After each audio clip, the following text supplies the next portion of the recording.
Bruno Retailleau dit une chose qui m'a, je dois bien vous l'avouer, fait tomber de la chaise.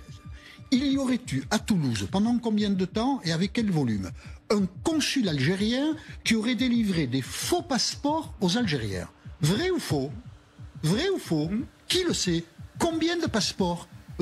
C'est pour nous embêter, donc en accord avec le gouvernement algérien qui donne des consignes au consulat de délivrer des faux passeports. C'est un crime de délivrer un faux passeport, hein. C'est pas rien. Hein. C'est vrai qu'il évoque ça dans cette interview du Parisien. Et puis sans aucun élément. Il dit, Jean-Michel Apathy était invité sur le plateau de BFM afin de démonter point par point les accusations explosives de Bruno Retailleau sur un prétendu scandale impliquant un consul algérien à Toulouse. Mais ce qui devait être une simple mise au point s'est transformé en déflagration médiatique. Face à une déclaration jugée gravissime évoquant la délivrance de faux passagers algériens en France, Apathy entre en scène, démonte l'argumentaire et confronte les non-dits et les fantasmes d'extrême droite qui gangrènent le débat. Comme vous allez le voir, il les a littéralement détruits en direct. Mais juste avant tout ça, on revient un instant sur David Guiraud qui prend la parole avec force pour dénoncer l'impunité policière et confronter les journalistes de BFM à leur incohérence. Un moment fort, sincère, qui plante le décor dès le départ. Par réalisme, est-ce qu'il ne fallait pas envisager d'autres moyens de traiter cette question-là? Vous disiez, quand on fait cette manifestation, quelque part, est-ce qu'il ne fallait pas l'annuler? Mais on fait quoi alors? On fait quoi? Moi, je suis allé voir une famille, je vous le dis, je le redis, je veux mettre son nom sur la place publique là. La famille Leknoun. Amine Leknoun a été victime. Tué. Oui. Pas victime, tué. D'une balle dans le dos. Dans le dos, je préfère le dire aussi. Il n'y avait pas de risque de mort, je pense, pour cet agent de la BAC qui l'a tué. Il a été tué d'une balle dans le dos. Qu'est-ce qu'elle fait, la famille? Personne n'est allé les voir. Vous savez que personne n'est allé les voir? C'est-à-dire, il y a des gens qui sont arrivés, qui sont restés 3 minutes chez eux pour leur dire votre fils est mort.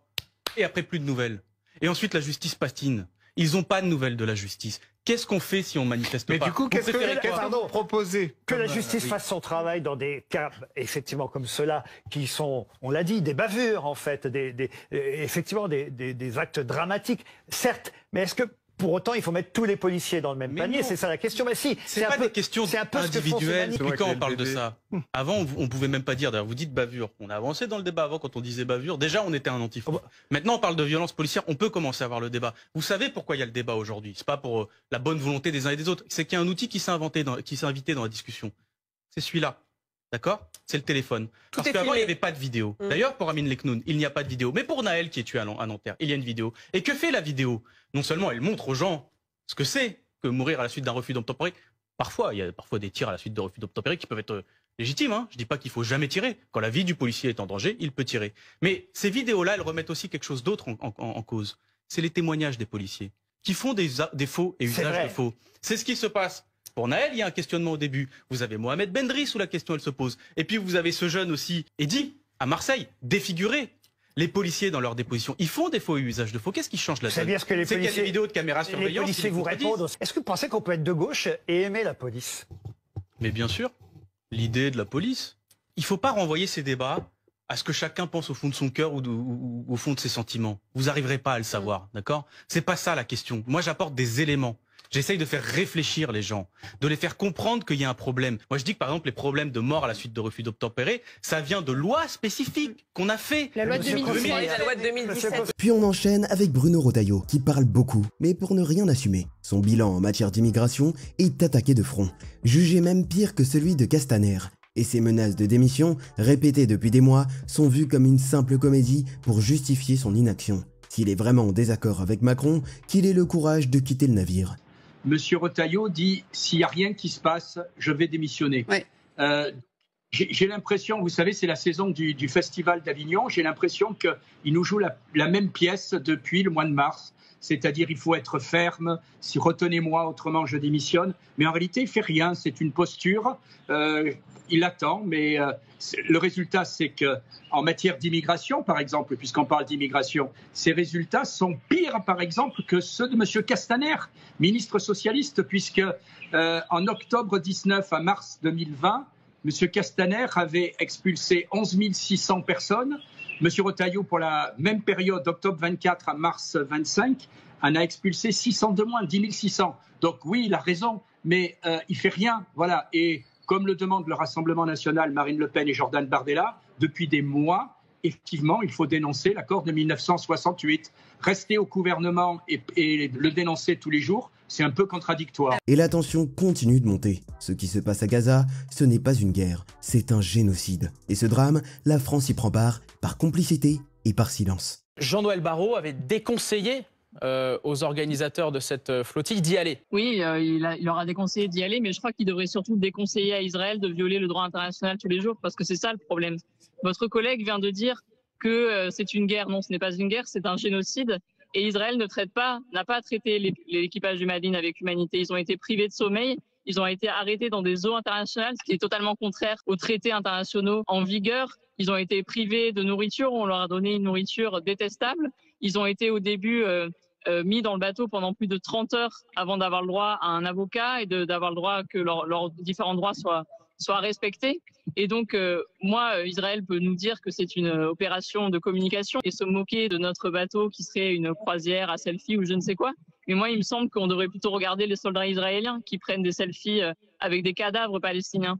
Parce que regardez tous les soldats qui ont pris des vidéos pour humilier les Palestiniens et pour montrer leurs crimes sans faire l'objet ensuite d'aucune poursuite. Et donc le Quai d'Orsay doit être là pour nous protéger, pas pour nous dire qu'on ne devrait pas faire cette opération, mais pour nous protéger en tant que ressortissants. C'est une obligation, nous sommes 6 Français à bord de ce bateau et la marine française devrait aussi nous protéger. Le ministre Sébastien Lecornu doit nous protéger puisque notre marine patrouille en Méditerranée. Et c'est ça qu'il faut rappeler. C'est trop facile de dire je leur déconseille de faire cela alors que le gouvernement ne fait rien depuis des mois. Le gouvernement n'a pas reconnu l'État de Palestine. Le gouvernement n'a pas mis en place d'embargo sur les armes. C'est le rôle de M. Barrot et de M. Lecornu ainsi que de M. Macron. Le gouvernement n'a pas augmenté l'aide humanitaire. On entend votre appel, Gabriel Gaza. Pendant ce temps, sur le plateau de BFM TV, l'ambassadeur d'Israël en France est mis face à une contradiction majeure. Alors qu'il tente de justifier les frappes menées en Syrie, une question simple déstabilise. Comment peut-on prétendre contrôler une zone en la bombardant? Le malaise est palpable, la défense devient floue. Les justifications s'effondrent. Mais lorsqu'Israël va bombarder le siège de la défense syrienne à Damas, va faire tomber les bombes dans le quartier du palais présidentiel, vous ne vous en prenez pas à ces extrémistes, pour reprendre vos termes, qui se lancent à l'assaut des Druzes à Suéda. Vous en prenez au pouvoir central. Oui, donc c'est une façon de dire qu'il sa responsabilité. Qu'il est une force, ce que vous considérez comme une force hostile. C'est sa responsabilité. C'est à lui de les contrôler. C'est lui qui est aujourd'hui à la tête de la Syrie. Et c'est donc mais en quoi les bombarder va aider à les contrôler? Non, mais vous savez, ce bombardement dont vous parlez, n'oublions pas que 3 heures auparavant, nous avons fait ce que nous appelons, ce que nous faisons généralement dans tous les combattants, dans tous les combats urbains. Nous avons mis une petite bombe sur le toit du palais qui disait « vous devez tous sortir ». Et ensuite, c'est seulement après que tout le monde soit sorti que le palais effectivement a été bombardé. Donc c'est pour lui envoyer un message très clair.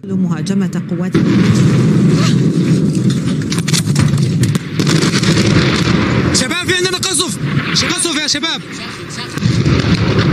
قصف جديد يا شباب قصف جديد ما بنهاية الأركان خالص قصف جديد يا شباب قصف خذونا بسرعة بسرعة بسرعة بسرعة بسرعة بسرعة قصف ثاني دمروه. Et pendant que certains justifient l'injustifiable, d'autres prennent des risques réels pour agir. Alors que le Handallah fait route vers Gaza, Rima Hassan annonce sa volonté de rejoindre la prochaine flottille en septembre.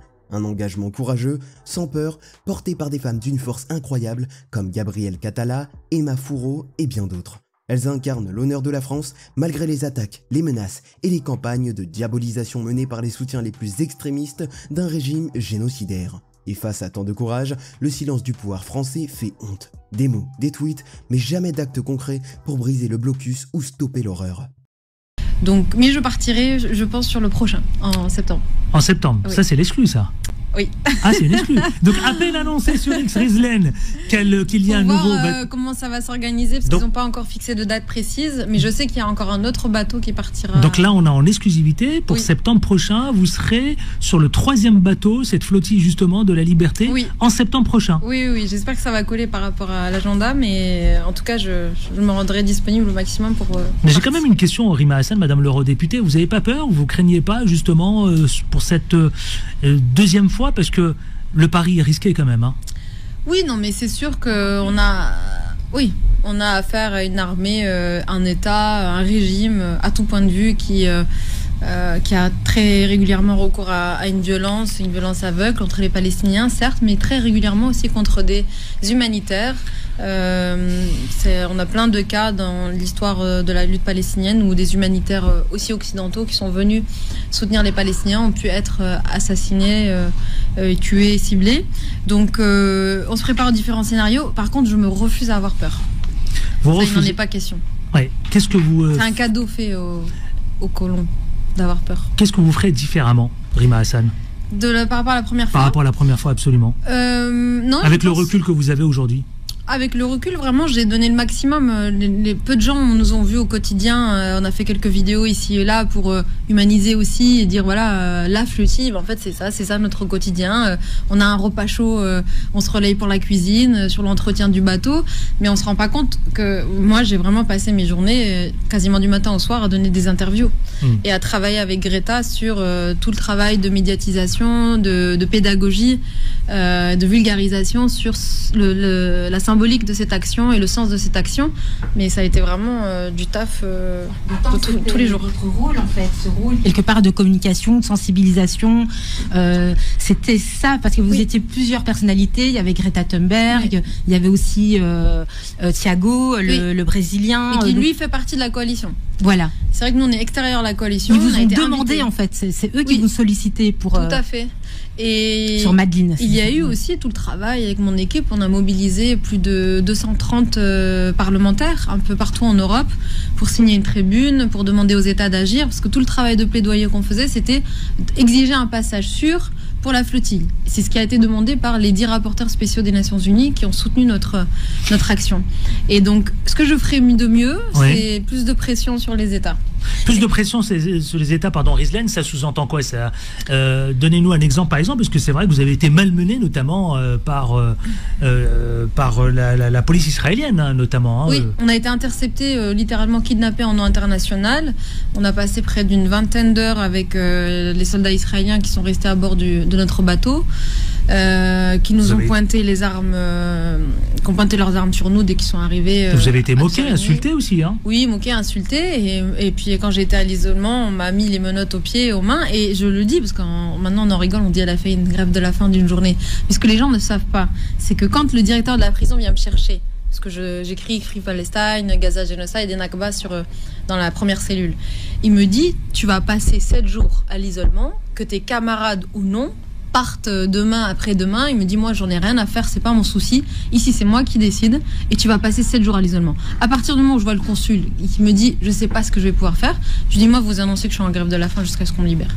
C'est comme ça que ça se passe. Et le soir même, je sais pas où la pression est venue, donc j'étais prise le matin et le soir vers 21h, on est venu me chercher, on m'a dit bon bah tu vas partir demain avec les autres comme c'était prévu. La première opération Rima Hassan s'est très bien déroulée, enfin du moins dans les premières parties. Ça vous a fait gagner en notoriété notamment. Qu'est-ce que vous dites à celles et ceux qui aujourd'hui vous suivent, qui vous ont même découvert d'ailleurs, parce que j'ai appris une chose, c'est que beaucoup vous êtes découverts chez les adolescents, par exemple, c'est les jeunes ados, ils vous ont découvert avec cette première flottille justement de la liberté. Qu'est-ce que vous avez, est-ce que vous avez un message à leur livrer? D'abord un grand merci parce que j'apprends rien à personne en disant que je suis très souvent diabolisée dans les médias classiques, mainstream, disons. Et donc, ce qui me permet, moi, d'exister aussi politiquement, c'est les gens qui me soutiennent. Et notamment qui me soutiennent via mes réseaux. Et c'est vrai que parfois, avec mon équipe, on se dit, mais si on a un message à faire passer, on va le faire circuler sur les réseaux. On n'a plus besoin des médias. Enfin, on n'a plus besoin de passer, là, vous avez presque 1 million d'abonnés, là, maintenant. Si, plus, un peu plus d'1 million, ouais. Ah, là, maintenant, vous avez dépassé le million. Il n'y a pas longtemps. J'ai vu un peu plus d'1 million. Une dizaine de jours. Voilà, c'est ça. J'ai vu. Voilà. Il y a quelques jours. Bravo. Oui, un grand merci aux gens qui me soutiennent. Oui, parce que là, maintenant, vous êtes un vrai média, quoi. Qu'est-ce que vous considérez? Vous avez du poids? C'est ça? Comment? Vous avez du poids maintenant? Ça crée un rapport de force? Non, ce que je veux dire, c'est qu'au-delà du... C'est pas ça, c'est se dire que, en fait, une vidéo qu'on peut poster, parfois, elle peut faire plusieurs millions de vues, et en fait, cette audience-là, elle est parfois plus importante qu'une interview chez BFM Exactement. ou France Info. Donc, à partir du moment où le message, on est assez suivi pour que nos messages politiques passent, bah, très bien. Et dans ce cas-là, effectivement, tous mes remerciements vont aux gens qui me soutiennent et qui se disent que ça vaut la peine de me soutenir. Pour conclure, Jean-Michel Apathy démonte Bruno Retailleau en direct après ses accusations sur un prétendu scandale à Toulouse. Il brise les amalgames et démonte les délires identitaires sans détour. Dans cette interview formidable du Figaro, Bruno Retailleau dit une chose qui m'a, je dois bien vous l'avouer, fait tomber de la chaise.